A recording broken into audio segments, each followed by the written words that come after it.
Hello students, in today's lecture we will discuss about the next part of the alimentary canal, that is the intestine. तो आज के lecture में हम intestine के ऊपर discuss करेंगे। तो अभी तक स्टूडेंट हमने स्टमक के ऊपर डिस्कस कर लिया था। तो देखिए स्टूडेंट्स, स्टमक में हमने बताया था कि स्टमक जो होता है, जैसे ये ईसोफेगस आया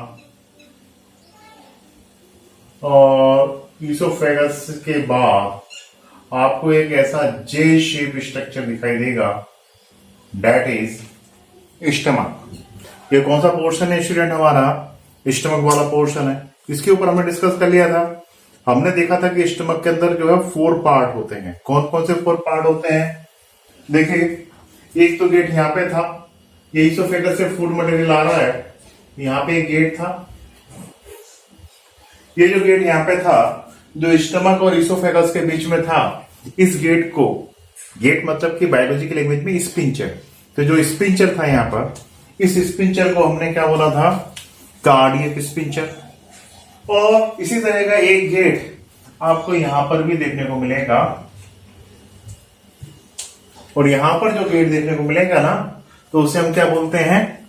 पायलोरिक स्पिंचर के नाम से जानते हैं। ये हमने पढ़ा था। स्टमक जो था हमारा, वो 4 पार्ट में डिवाइडेड था। Cardiac stomach, fundic stomach, body of stomach और पायलोरिक स्टमक। तो इस तरह से स्टमक 4 पार्ट में डिवाइडेड था। और हमारा जो भोजन जो स्टमक में आता है, वो स्टमक में तकरीबन 4 से 5 घंटे के लिए रुकता है, और यहां से फूड मटेरियल जो होता है वो स्मॉल इंटेस्टाइन को ट्रांसफर हो जाता है। ठीक है, तो स्टमक के ऊपर ओवरऑल हमने डिस्कशन कर लिया था। आज के लेक्चर में हम इंटेस्टाइन के ऊपर डिस्कस करते हैं। ओके, तो पहले तो अभी तक का हम फूड पाथवे देखते हैं, कैसे कैसे कहां से फूड मटेरियल आया, ताकि थोड़ा सा एक रिमाइंड हो जाए हम लोगों को। तो बताओ मेरे को students, mouth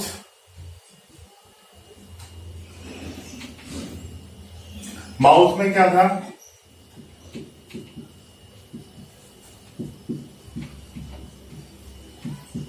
buccal cavity. Buccal cavity से फूड मटेरियल कहां गया? फायरिंग्स में गया। फायरिंग्स से फूड मटेरियल कहां गया?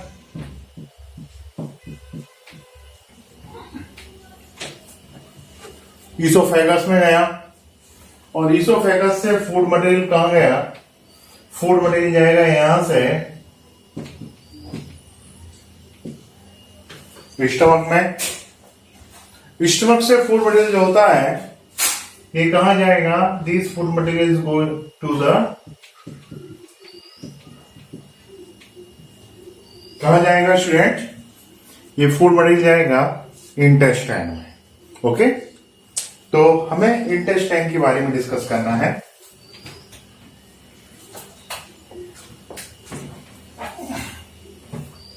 तो इंटेस्टाइन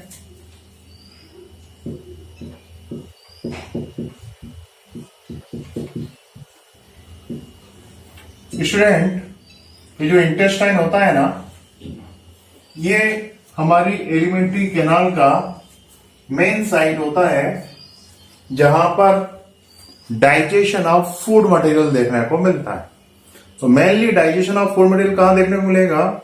इंटेस्टाइन में। इंटेस्टाइन में पहले जो इंटेस्टाइन आती है, अब देखो इंटेस्टाइन एक्चुअली क्या है? एक ही बहुत ही कॉइल्ड पाइप जैसा स्ट्रक्चर है हमारे एब्डोमेन के अंदर। ये हमारा एब्डोमेन वाला पोर्शन हो गया। यहाँ पे एक ऐसा कॉइल टेढ़ा मेढ़ा सा जो एक पाइप जैसा स्ट्रक्चर दिखाई देगा, ये हो गया इंटेस्टाइन। जो छोटा ट्यूब लाइक स्ट्रक्चर होगा वो स्मॉल इंटेस्टाइन हो जाएगा, और जो बड़ा सा कॉइल लाइक स्ट्रक्चर होगा वो लार्ज इंटेस्टाइन हो जाएगा। तो स्टूडेंट, जब भी स्टमक से फूड मटेरियल जाएगा, तो सबसे पहले कौन सा इंटेस्टाइन आता है? सबसे पहले आएगा हमारा स्मॉल इंटेस्टाइन, और स्मॉल इंटेस्टाइन के बाद नेक्स्ट आता है, वो कौन सा आता है स्टूडेंट? Large intestine. तो स्टूडेंट इंटेस्टाइन दो होते हैं, एक तो स्मॉल इंटेस्टाइन होता है और दूसरा लार्ज इंटेस्टाइन होता है। तो इस तरह से इंटेस्टाइन दो हो गए। अब ये इंटेस्टाइन जो होते हैं इनके भी सब पार्ट्स होते हैं। If you discuss about the small intestine के रिगार्डिंग डिस्कस करें तो स्मॉल इंटेस्टाइन जो है 3 पार्ट में डिवाइडेड होता है। कौन कौन से 3 पार्ट में डिवाइडेड होता है? पहला जो पार्ट आएगा स्मॉल इंटेस्टाइन का वो कौन सा होगा?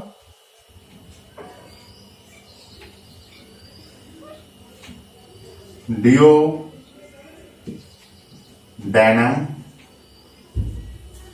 तो सबसे पहले, सॉरी डियो नहीं बोलते, डियो बोलते हैं।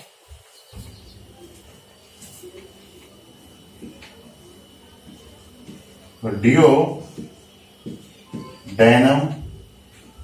फर्स्ट पार्ट कौन सा है स्टूडेंट्स? डियोडेनम। सिंपल है, नाम से याद हो जाएगा डियोडेनम। तो डियोडेनम के बाद जो नेक्स्ट पार्ट आएगा वो आएगा हमारा जेजुनम। कितने बेहतरीन नाम है, सुंदर सुंदर नाम है।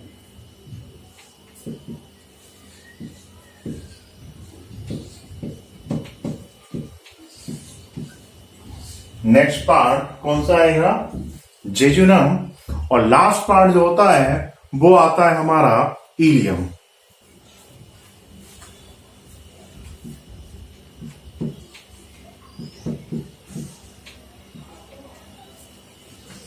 तो last part is the ilium.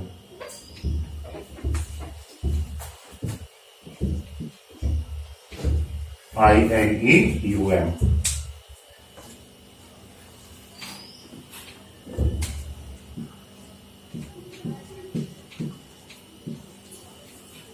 तो इस तरह से स्मॉल इंटेस्टाइन 3 पार्ट में डिवाइडेड होता है। ओके, कौन कौन सा? डियोडेनम, जेजुनम और इलियम। इसमें से सबसे छोटा जो पार्ट होता है वो कौन सा होता है? डियोडेनम होता है स्मॉल इंटेस्टाइन का। और जो सबसे लंबा पार्ट होता है स्मॉल इंटेस्टाइन का वो होता है हमारा इलियम। तो इलियम जो होता है वो सबसे लंबा पार्ट है और डियोडेनम जो होता है वो हमारी स्मॉल इंटेस्टाइन का सबसे छोटा पार्ट होता है। फूड मटेरियल स्टमक से कहां आएगा? डियोडेनम में जाएगा, वहां से जेजुनम में जाएगा, वहां से फिर इलियम में जाता है। ठीक है, इसी तरह से हमारा जो लार्ज इंटेस्टाइन होता है वो भी 3 पार्ट में डिवाइडेड होता है। उसके 3 पार्ट कौन कौन से हैं? बड़े इंटरेस्टिंग पार्ट है, अभी डायग्राम में भी हम इसको देखते हैं। सबसे पहला पार्ट है सीकम। सीकम एक्चुअली हमारा ये लार्ज इंटेस्टाइन जो होता है ये 4 पार्ट में डिवाइडेड होता है। कौन कौन से 4 पार्ट होते हैं इसके? 3 पार्ट में डिवाइडेड होता है। 3 पार्ट कौन कौन से होते हैं इसके? सीकम, कॉलम और रेक्टम। इस तरह से जो है ये 4 पार्ट में डिवाइडेड होता है।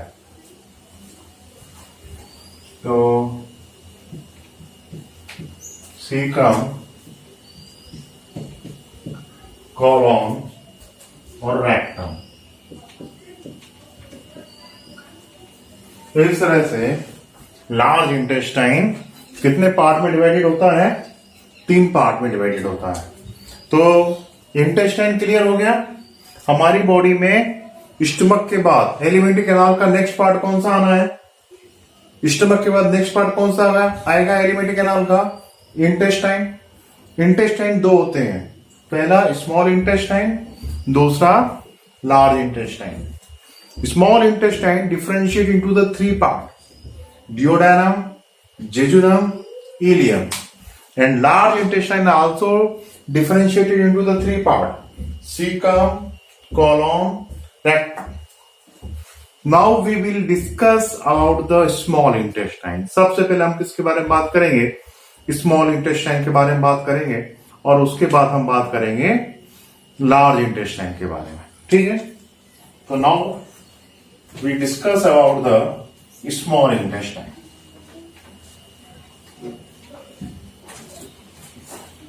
तो सबसे पहले हम बात करते हैं स्मॉल इंटेस्टाइन।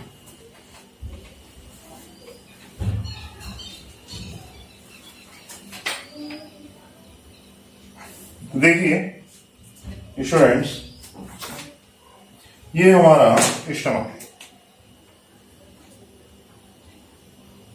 ये इसोफेगस से फूड मटेरियल आया, ये जे शेप स्ट्रक्चर में चला गया। ये जे शेप स्ट्रक्चर कौन सा हो गया स्टूडेंट? ये जे शेप स्ट्रक्चर हो गया हमारा स्टमक। मैं एक काम करता हूं, इसे थोड़ा सा ब्लैक और ब्लू कलर से ड्रॉ करता हूं ताकि आपको ज्यादा अच्छा समझ में आएगा। ठीक है, तो ये इसोफेगस से फूड मटेरियल आया और ये फूड मटेरियल कहां गया? स्टमक में। ये फूड मटेरियल कहां गया स्टूडेंट्स? स्टमक में गया। स्टमक के बाद जो नेक्स्ट स्ट्रक्चर आता है, अब वो क्या है? देखिए यहां पर आपको एक तो दिखाई देगा लार्ज इंटेस्टाइन।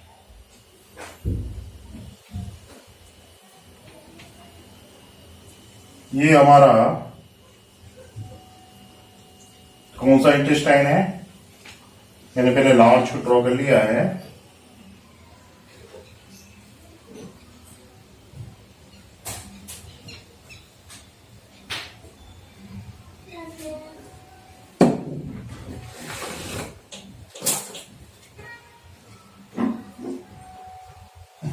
ये लार्ज इंटेस्टाइन। आप देखिए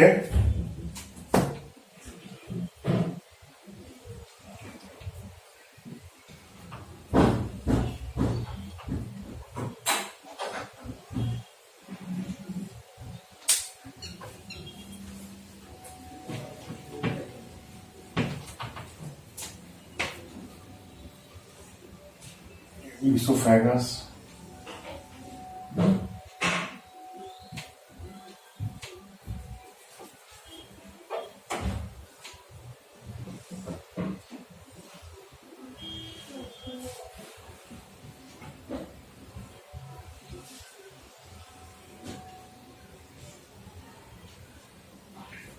इसोफेगस से आया कहां पर?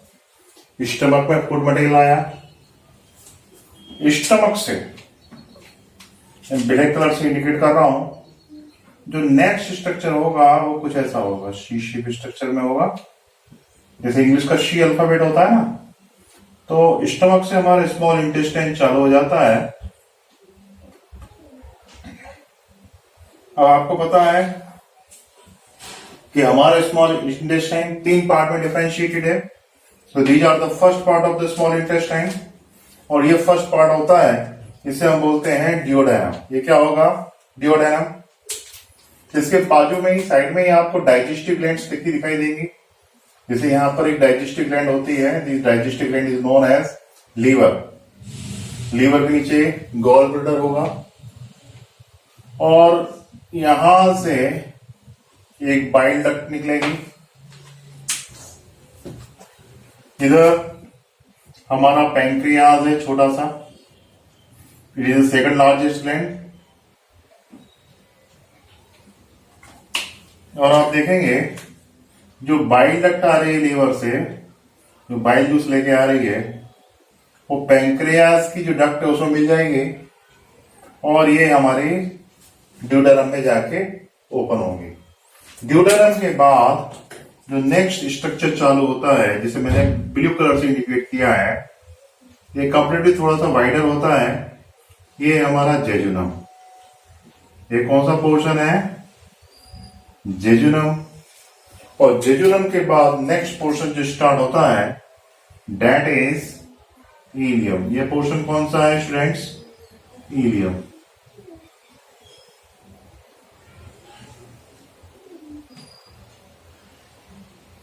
इलियम वाला पोर्शन जो होता है वो लार्ज इंटेस्टाइन से जाके अटैच होता है। तो मैं अदर स्ट्रक्चर को भी रिप्रेजेंट नहीं कर रहा, अभी मैं केवल आपके एलिमेंट्री कैनाल के पार्ट को रिप्रेजेंट कर रहा हूं। तो एलिमेंट्री कैनाल के पार्ट में देखिए, ये तो है स्टमक।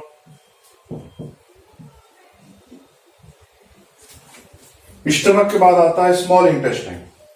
तो स्मॉल इंटेस्टाइन का ये फर्स्ट पार्ट देखिए, ब्लैक कलर से मैंने रिप्रेजेंट किया है। ये क्या है? These are duodenum. और जिसको मैंने ब्लू कलर से इंडिकेट किया है, ये क्या है? जेजुनम, जो कंपैरेटिवली बड़ा है। और इसके बाद नेक्स्ट स्ट्रक्चर जो आता है वो कौन सा है? हमारा इलियम। तो इस तरह से ये तीनों स्ट्रक्चर मिलकर किसका फॉर्मेशन करेंगे? Small intestine. ये तीन स्ट्रक्चर मिलकर किसका फॉर्मेशन करेंगे? स्मॉल इंटेस्टाइन का फॉर्मेशन करते हैं। ओके, अब यहां पर देखिए, अब आपको बताना क्या है, आपको याद क्या रखना है? आपको याद रखना है कि स्टमक के बाद स्मॉल इंटेस्टाइन चालू होता है। स्टमक और स्मॉल इंटेस्टाइन के बीच में भी एक दरवाजा होगा, गेट होगा। यहां पर भी एक गेट था, इसोफेगस और स्टमक के बीच में एक गेट था। इसको कौन सा स्पिंचर बोला था? Cardiac sphincter. और यहां पर देखो, स्टमक और ड्यूडेनम के बीच में भी एक गेट है, स्पिंचर है, और इसे हम बोलेंगे पाइलोरिक स्पिंचर के नाम से जानते हैं। कौन सा स्पिंचर बोलते हैं स्टूडेंट? इसको हम पाइलोरिक स्पिंचर के नाम से इसको हम जानते हैं। ओके, अब इसके बाद देखिए, ये पाइलोरिक स्पिंचर हो गया। इसके बाद जो हमारा एरिया चालू हो रहा है वो एरिया कौन सा है? हमारा डियोडेनम। तो डियोडेनम में कौन कौन सी महत्वपूर्ण बातें हैं जो आपको याद रखनी है?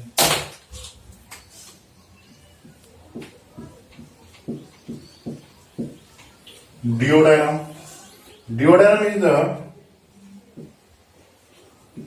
you must remember, smallest part of small intestine।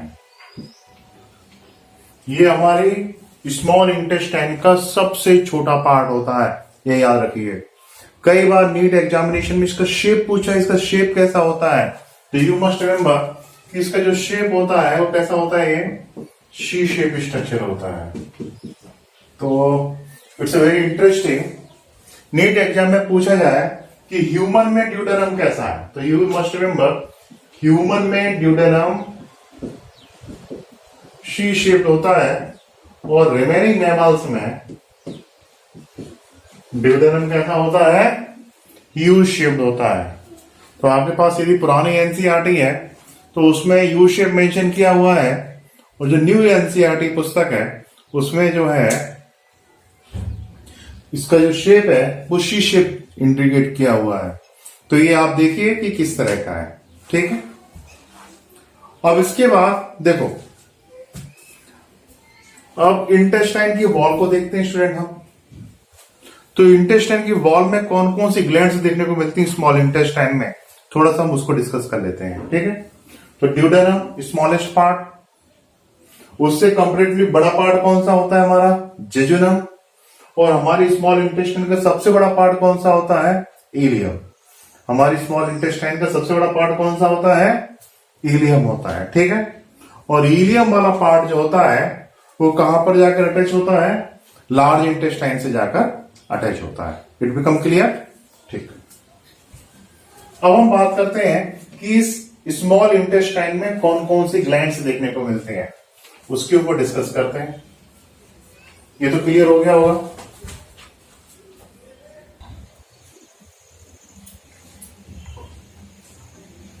तो अब हम इसके स्मॉल इंटेस्टाइन में मिलने वाली ग्लैंड्स के रिगार्डिंग डिस्कस करते हैं कि कौन कौन सी ग्लैंड्स प्रेजेंट होती है। जैसे हमने स्टमक के बारे में पढ़ा था ना, स्टमक में कौन कौन सी ग्लैंड देखी थी हमने देखा था कि स्टमक के अंदर छोटी छोटी ग्लैंड्स होती हैं जिन्हें गैस्ट्रिक ग्लैंड बोलते हैं, और उनका जो सिक्रीशन होता है उसे क्या बोलते हैं? हम गैस्ट्रिक जूस के नाम से जानते हैं। गैस्ट्रिक ग्लैंड स्टूडेंट 3 होती हैं जो हमने प्रीवियस लेक्चर में पढ़ी हुई है। कौन कौन सी? म्यूकस नेक सेल जो म्यूकस सिक्रीट कर रही थी, पेप्टिक सेल या चीफ सेल जो एंजाइम सीक्रेट कर रहे थे, पेप्सिनोजन और प्रोरेनिन। और एक सेल और थी जिनको हमने बोला था पैराइटल सेल या ऑक्सेंटिक सेल। वो क्या सीक्रेट कर रहे थे? वो hydrochloric acid, dilute hydrochloric acid और हमारा कैस्टल इंट्रेंसिक फैक्टर, हमारे एनसीईआरटी में खाली इंट्रेंसिक फैक्टर नाम दिया हुआ है, वो सीक्रेट करती हैं। और ये कैस्टल इंट्रेंसिक फैक्टर होता है ना, ये विटामिन B12 का एब्जॉर्बेशन करवाता है। ये नहीं होगा तो विटामिन B12 का बॉडी एब्जॉर्ब कर ही नहीं पाएगी। विटामिन B2 एब्जॉर्ब नहीं होगा, B12 एब्जॉर्ब नहीं होगा तो हमें ढेर सारी न्यूरल प्रॉब्लम्स क्रिएट हो जाएंगी और हमारा इम्यून पावर जो होगा बहुत ही स्लो हो जाएगा, डाउन हो जाएगा। ठीक है, तो हमारी स्मॉल इंटेस्टाइन 3 पार्ट में डिफरेंशिएट था। कौन कौन से 3 पार्ट? ड्यूडेनम, जेजुनम और इलियम। तो इसमें से हमने क्या देखा? हमने देखा कि फर्स्ट स्मॉलेस्ट पार्ट कौन सा था स्मॉल इंटेस्टाइन का? ड्यूडेनम। हमने क्या देखा था? ये हमारी स्मॉल इंटेस्टाइन का स्मॉलेस्ट पार्ट होता है। ह्यूमन में शेप कैसा देखा था इसका? सी शेप देखा था, जबकि मैमल्स में कैसा होता है? मैमल में ये यू शेप होगा, ड्यूडेनम। उसके बाद हमने देखिए, इसमें एक बात और याद रखिए कि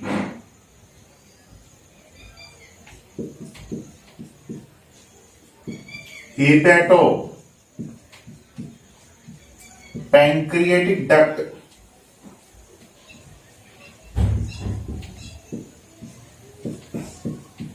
ओपन इन ड्यूडेनम। तो जो हीपेटो पैंक्रियाटिक डक्ट है वो भी कहां पे आगे ओपन हो रही है? ड्यूडेनम में आकर ओपन हो रही है। कैसे? देखो स्टूडेंट्स, हमने ये देखा था ना कि ये हमारा स्टमक है। तो स्टमक के बाद ये जो सी शेप स्ट्रक्चर आ गया, ये सी शेप स्ट्रक्चर कौन सा हो गया? ड्यूडेनम। ये क्या हो गया स्टूडेंट? हमारा स्टमक। ठीक है, ये हो गया स्टमक। और यहां पर क्या था? यहां पर हमारा लीवर,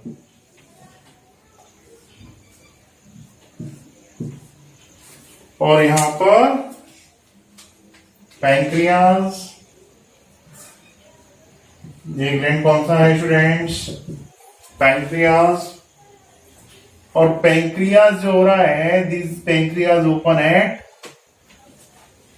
ड्यूडेनम। कहां पे ओपन हो रहा है? ड्यूडेनम में। और इसकी डक्ट, पैंक्रियास की डक्ट को पैंक्रियाटिक डक्ट, और यहां से गॉल ब्लैडर से एक डक्ट निकली जो कि बाइल जूस लेके स्मॉल इंटेस्टाइन में जाती है।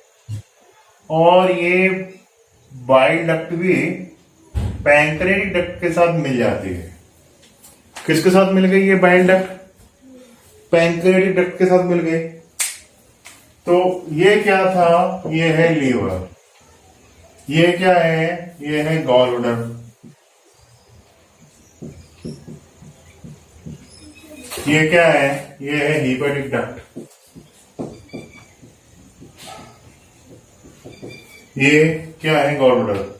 और यहां से ये डक्ट निकली, इस डक्ट को हम बोलते हैं बाइल डक्ट। ये पैंक्रियास, पैंक्रियास से जो डक्ट निकली पैंक्रियाटिक डक्ट, और पैंक्रियाटिक डक्ट और लीवर डक्ट आपस में मिलकर क्या बना दिया? बाइल डक्ट और पैंक्रियाटिक डक्ट मिलकर यहां पर ये जो डक्ट बनाएंगे इसे हम बोलेंगे हीपेटो पैंक्रियाटिक डक्ट।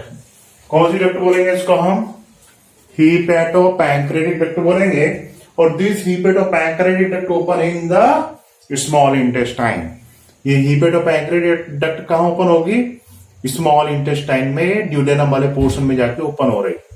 समझ में आया ना? तो मैंने क्या लिखा है? मैंने लिखा है hepato pancreatic duct open in duodenum. तो ये हमारा ड्यूडेनम है, इसमें ये हीपेटो पैंक्रियाटिक डक्ट ओपन हो रही। ठीक है, तो ड्यूडेनम तो क्लियर हो गया। उसमें क्या क्या होता है, उसमें हमारे बाइल डक्ट और पैंक्रेटिक डक्ट दोनों मिलकर ओपन हो रही हैं, और दोनों को मिलकर जो स्ट्रक्चर बना उसको हमने क्या बोला था, हीपेटो पैंक्रेटिक डक्ट। उसके बाद नेक्स्ट स्ट्रक्चर क्या होता है,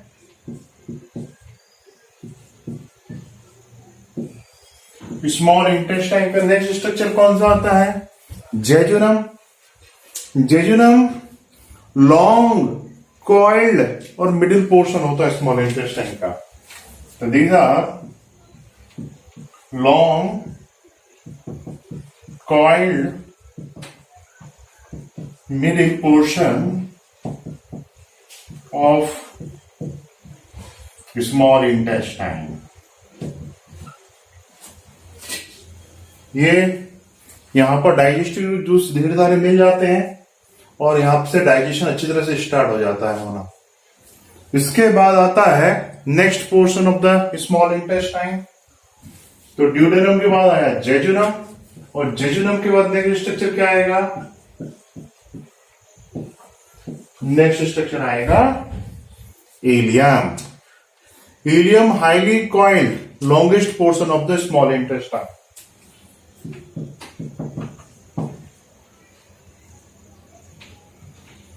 It's a highly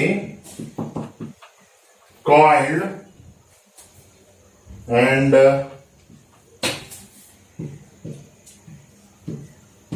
longest portion of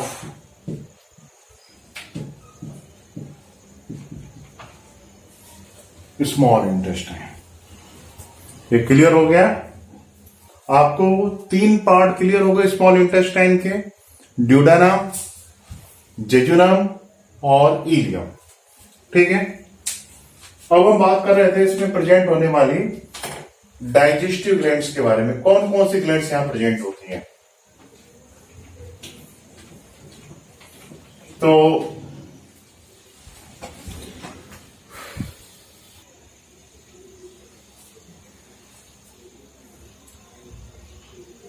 small intestine की ग्लैंड्स के बारे में डिस्कस करते हैं। तो स्मॉल इंटेस्टाइन में कौन कौन सी ग्लैंड्स होती हैं, तो नंबर 1, हमारी स्मॉल इंटेस्टाइन में जितनी भी ग्लैंड्स होंगी, यू मस्ट रिमेंबर, कुछ बच्चों को ग्लैंड्स को लेकर कंफ्यूजन था, तो मैं पहले वो डिस्कस करता हूं फिर इस पे आता हूं। ग्लैंड्स किसको बोलते हैं, ग्लैंड किसको बोलते हैं, पहले तो ये समझो। देखो, हमारी बॉडी में कोई भी ऐसा स्ट्रक्चर है, मान लीजिए हमारी बॉडी का कोई भी ऐसा स्ट्रक्चर जो कुछ भी सिक्रीट कर रहा है और इसका सिक्रीशन बॉडी के कोई ना कोई काम में आ रहा है, तो इस पर्टिकुलर स्ट्रक्चर को हम क्या बोलेंगे, gland. In English, any part of the body that is responsible for the secretion of any substance that are useful for the body is known as glands. Any structure of body that is responsible for the secretion of any substance that is useful for body is known as glands. अब animal body में 4 type के tissue होते हैं, आपने lower class में पढ़ा है, epithelial tissue, connective tissue, muscular tissue, neural tissue. 4 tissue होते हैं। जितनी भी ग्लैंड्स होती हैं एनिमल्स के अंदर, all glands made by epithelial tissue. तो बॉडी में जितनी भी ग्लैंड्स होती हैं वो कौन से टिश्यू से मिलकर बनी होती हैं, एपिथेलियल टिश्यू से मिलकर बनी होती हैं। ठीक है, तो अब आ जाते हैं हम अपने टॉपिक के ऊपर। We are discussing about glands of small intestine. तो हमारी स्मॉल इंटेस्टाइन की जो ग्लैंड्स है उसमें सबसे महत्वपूर्ण ग्लैंड्स हैं, उन्हें हम बोलेंगे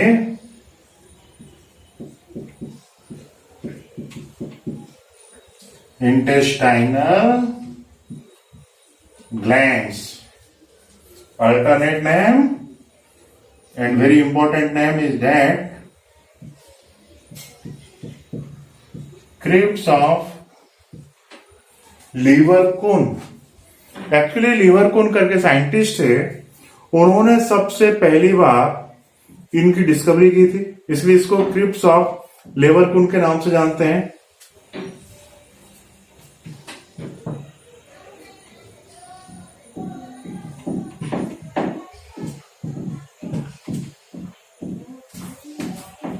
तो इसे हम क्या बोलते हैं? क्रिप्स ऑफ लीवरकून के नाम से जानते हैं।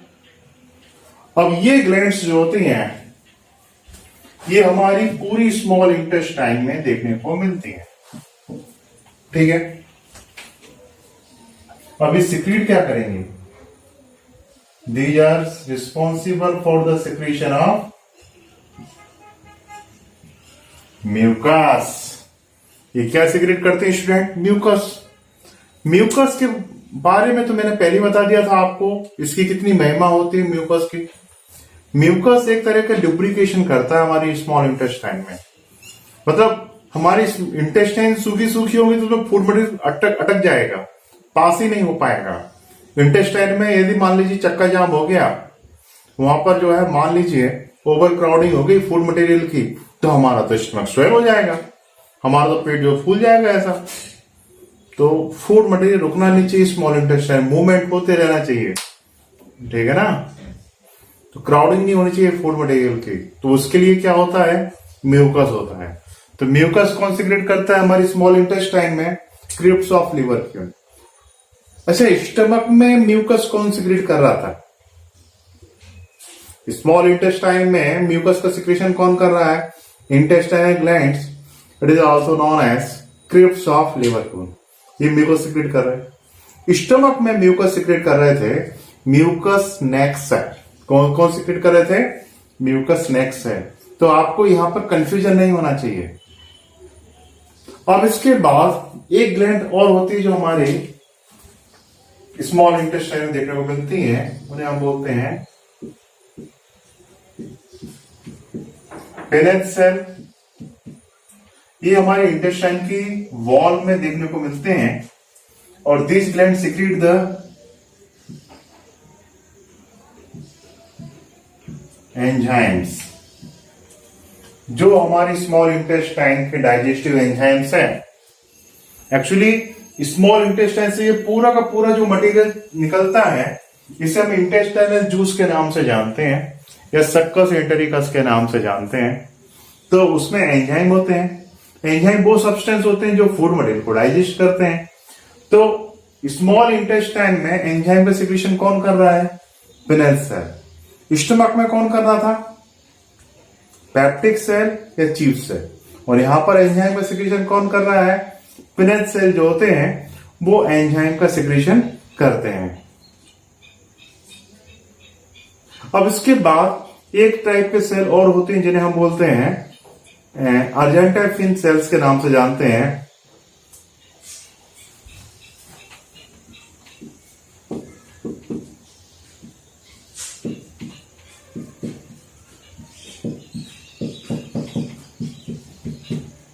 And these argentapin cells responsible for secretion of hormones. ये अर्जेंटाफिन सेल क्या सिक्रेट करते हैं? हार्मोन को सिक्रेट करते हैं। ठीक है, कौन से हार्मोन? ये प्रोबेबली डाइजेस्टिव हार्मोन सिक्रेट करते हैं। ठीक है, इसके बाद एक ग्लैंड्स और हैं जो देखने को मिलती हैं, केवल ड्यूडेरम में देखने को मिलती हैं, जिन्हें हम बोलते हैं ब्रूनर्स ग्लैंड्स।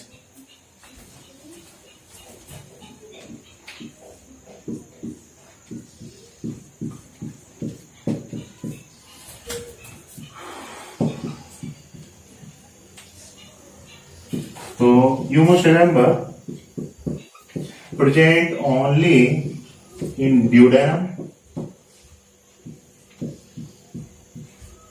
और ये क्या सिक्रेट करेंगे? म्यूकस। और ये क्या सिक्रेट करते हैं? म्यूकस के नाम से जानते हैं।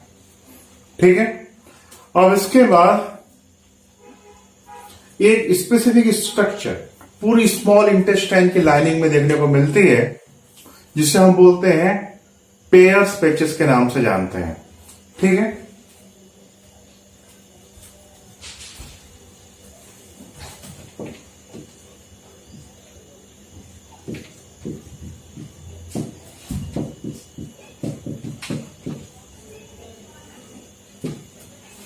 पेयर पैचेस ये हमारी पूरी की पूरी स्मॉल इंटेस्टाइन में फैले होते हैं और दी are not digestive gland.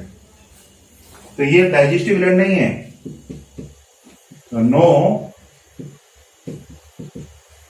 Digestive structure, ये कोई डाइजेस्टिव स्ट्रक्चर नहीं होते हैं, ये हमारी लिम्फेटिक ग्लैंड होती हैं।